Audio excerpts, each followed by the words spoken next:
Petrol ડીઝલની અછતની અફવાને લઈને petrol pump ઉપર અફરાતફરીનો માહોલ છે તો છોટાઉદેપુરના તમામ પેટ્રોલ પંપો ઉપર લાગી વાહનોની લાંબી કતારો। યુદ્ધની સ્થિતિને લઈને પેટ્રોલ ડીઝલ નહીં મળે તેવી ભીતિને લઈને લોકો વાહનોની ટેન્કો ફૂલ કરાવી રહ્યા છે।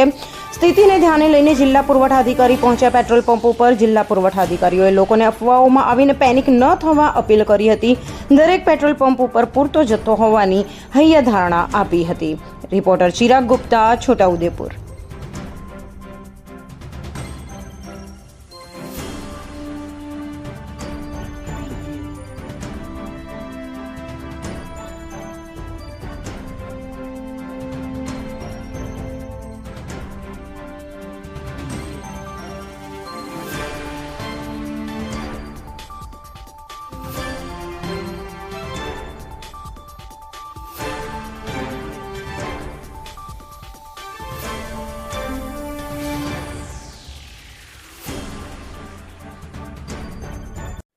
ગોળી અમૃત પેટ્રોલિયમ સિવાસની બાજુમાં પંપ આવેલો છે। અમે જે ડેલી જે ડીઝલ પેટ્રોલ મંગાવતા હોય અમારી જરૂરિયાત પ્રમાણે એ પ્રમાણેનો સ્ટોક છે, પણ પબ્લિકને એક ખોટી અફવાના લીધે કે પેટ્રોલ નહીં મળે, ડીઝલ નહીં મળે, એના લીધે લોકોએ આ બધી એક એ ઉભી કરી દીધી છે ડિમાન્ડ। જે લોકો રોજનું 5 લીટર એનડીએસ 10 લીટર લે છે, બરાબર છે। બાકી કોઈ અમારી આઈઓસીએલ પાસે બી પૂરતો સ્ટોક છે। અમને આઈઓસીએલ એવું નથી કીધું કે તમે ડીઝલ પેટ્રોલ નહીં મળે કે આટલું મળશે, કશું જ નથી। આ વખતે તંત્ર બી સજાગ છે। પબ્લિકને ખોટો હાવ ઉભો થઈ ગયો છે ને એ હાવના લીધે પબ્લિક દોડે છે। મહેરબાની કરીને જેને જેટલું જોયું પેટ્રોલ મળશે, બરાબર છે, પણ એક વસ્તુ છે કે શાંતિ રાખો બસ।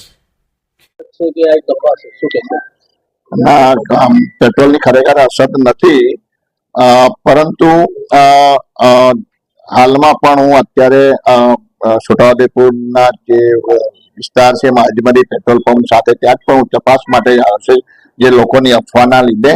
તો ખરેખર ત્યાં મેં અત્યારે તપાસ કરી તો એમની પાસે અત્યારે સવારે 9,550 પેટ્રોલ હતું, એમનો બીજો 5,000 લીટર આવક થઈ છે, તો ટોટલ 14,550 લીટર પેટ્રોલ ઉપલબ્ધ છે અને એમાં અંદાજે ખાલી 3,000 લીટર પેટ્રોલ વેચાય છે। અત્યારે એમની પાસે ઓલરેડી 11,000 લીટર જેટલું પેટ્રોલ છે અને અમે સતત સરકારશ્રીના જે અન્ન નાગરિક પુરવઠા એમની સાથે સંપર્કમાં છે। એમની પણ અત્યારે અમારી પાસેથી પણ તાત્કાલિક માહિતી માંગી છે કે આખા જિલ્લાની અંદર ક્યાં ડ્રાય જે પેટ્રોલ વગરનો જે કઈ પેટ્રોલ પંપ હશે એની માહિતી આપો તો તાત્કાલિક એમને પેટ્રોલ ડીઝલ પૂરું પાડવામાં આવશે। એની માટેની અમે સતત મોનિટરિંગ કરી રહ્યા છે અને ત્યારબાદ પેટ્રોલ ની જે અછતની અંદર અફવા છે એ ખોટી છે।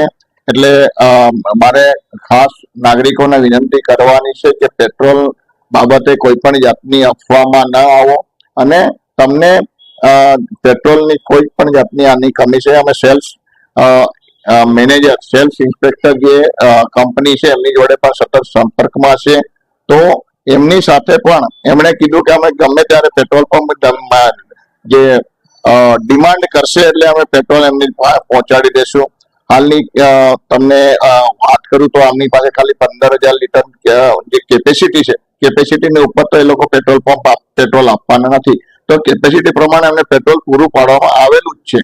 પણ જેમ જેમ જરૂરિયાત થશે તેમ તેમ આપણે જે કંપની મારફત એમને આપણે પેટ્રોલ પૂરું પાડવાનું છે। આપણે સરકારની અંદર કે ગુજરાતમાં કોઈ પણ જાતની પેટ્રોલની ખોટ નથી।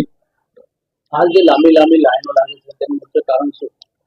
મુખ્ય કારણ કે જે સોશિયલ મીડિયાની અંદર અફવાઓ ચાલી કે પેટ્રોલ ખૂટી રહ્યું છે ને પેટ્રોલ થોડું આપે છે ને તેના બદલામાં થાય છે, તેના બદલામાં લોકોને એક સોશિયલ મીડિયા મારફત જાણકારી મળી એટલે એમને પોતાનો વાહનોમાં જથ્થો ભરાવવા માટેનો આખું એક પોતાનું પેનિક ઊભું કરી દીધું કે ભાઈ હવે કદાચ ના પણ મળે તો, એટલે લોકો પોતાના વાહનોમાં એક જગ્યાથી પેટ્રોલ ભરાવી અને પાછા બીજી જગ્યાએ બીજું પાછા ભરાવીને આવી રીતના આ લોકો એ કરતા હશે। તો મારે ખાસ એમને વિનંતી છે કે આવું પેનિક ના કરો, કોઈને સોશિયલ મીડિયા મારફત કોઈ પણ જાતનું પેનિક ઊભું ના કરો અહીંયા પુરવઠા તંત્ર બેઠું છે અને રાજ્ય સરકાર પર પુરવઠા તંત્ર સતત દેખરેખ 24 કલાક દેખરેખ છે. તો આ બાબતે આપના મીડિયા મારફત એમને જાણ કરશો એ મારી વિનંતી છે. સર નામ અને એનએફ વસાવા, जिला पुरवठा अधिकारी छोटाउदेपुर। हम दिखाएंगे सच्चाई की खबर चैनल को लाइक कीजिए, सब्सक्राइब कीजिए और हमारे साथ जुड़े रहिए। हम दिखाएंगे आपको सच्चाई की खबर।